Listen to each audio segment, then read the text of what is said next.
तुम्ही मुंबईला कशासाठी आल्यात? आपली एकच महत्वाची मागणी आहे. बऱ्याच दिवसापासून ते मास्टर लोक आंदोलन करायले.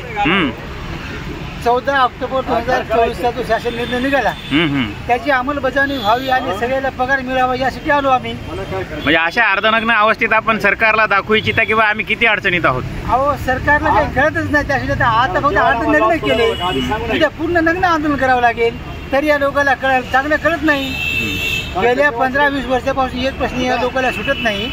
तरी आपल्या काय सोडणार ते? याच्या बैठका चालू, याच्या मिटिंगा चालू, याचे बिस्किट खाणे चालू, याचे पाणी पिणे चालू. एक प्रश्न सोडवा 20 वर्ष. शिक्षक आमदार कोमात आहेत, मंत्री जोमात आहेत. आज आझाद मैदानावर आंदोलन सुरू आहे, त्याच्यातून काही सकारात्मक निर्णय निघाला का? तोडगा निघाला का? अजून तर निघाला नाही. कालपासून रोहितदादा पवार त्या ठिकाणी बसलेले आहेत, शिक्षक आमदार बसलेले आहेत, शिक्षक समन्वय समितीचे सर्व पदाधिकारी बसलेले आहेत. 25,000 ते 30,000 शिक्षक आमच्या बंधू भगिनीचा या ठिकाणी स्टॉप जमलेला आहे. अजून काय मार्ग निघाला नाही, परंतु 4-5 वाजेपर्यंत किंवा सायंकाळी पण मार्ग निघू शकतो.